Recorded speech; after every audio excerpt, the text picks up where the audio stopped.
आसिथिबा समस्त को मोर शुभेच्छा एवं अभिनंदन। रोटारी क्लब को धन्यवाद दूची जे से एमती गोटे ट्रेड फेयर को एगारे संगठित करिछि। मो दुईटा स्टॉल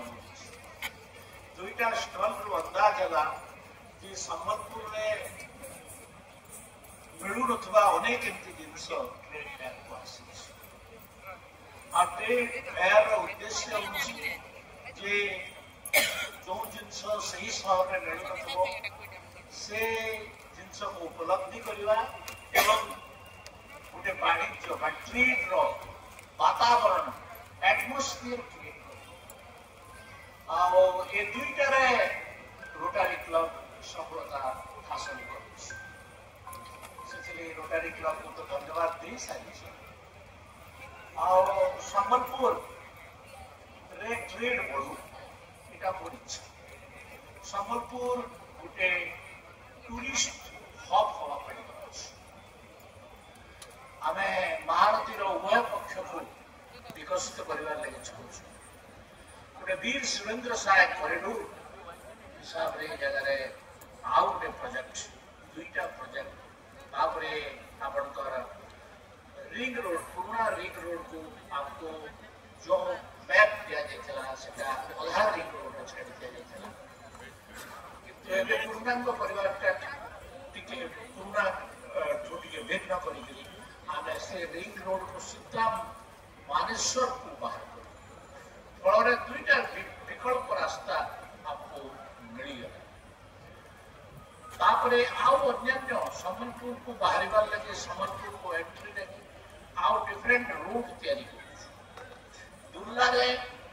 आउ गोटे रिंग रोड संबलपुर गोटे greater ring road Sambalpur town को ये करवा लगे जोगाजोग करवा लगे टाउन अभिवृद्धि को बढ़ावा लगे। तो आप संबलपुर टाउन तीनटा रिंग रोड पाए गोटे छोट रिंग रोड जोटा बर्तमान अच्छी पूर्णांग कर मानेश्वर पर्यटन गोटे मझीरे स्टेट गवर्नमेंट तरफ रिंग रोड जोटा कि आमर आउटे काम सहर विकसित काम गोटे रिंग विराट रिंग रोड जोटा कि संबलपुर सहर परिवर्तित जो आउ 10 वर्ष 20 वर्ष गला जो संबलपुर हम से ही परिवर्तित लक्ष्य करा रखा एवं ये 3 नंबर रिंग रोड संपूर्ण भाव में केंद्र सरकार गोटे बुर्ला सुपर स्पेशलिटी हॉस्पिटल लगे सब प्रकार तैयारी केवल उद्घाटन समय दरकार उद्घाटन अमित शाह आशीर्वाद थिला हठात गोटे दुर्घटना घटिक बंद हो जाए स्वास्थ्य क्षेत्र में भी आम काफी भल आगामी दिन देखो आम छोटिया छोटिया रोग जो आम भुवनेश्वर कि विशाखापट्टनम निर्भरशील से निर्भरशीलता यहाँ है संबलपुर। संबलपुर में गोटे central agriculture university Burla medical college seat extend वृद्धि बुर्ला इंजीनियरिंग कॉलेज को 10,000 स्टूडेंट कैंपस तो ये भितर संबलपुर बहुत विकसित हो तो से लगी आपण मैंने समस्त सहयोग दरकार समस्त सहयोग दरकार आपण मैंने निश्चित सहयोग करेंगे। वाणिज्य क्षेत्र में जो मैंने अच्छा से मैंने केमती संबलपुर वाणिज्य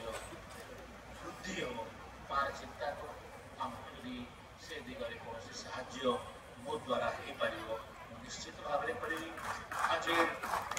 ट्रेड फेयर को जो मैंने संगठित कर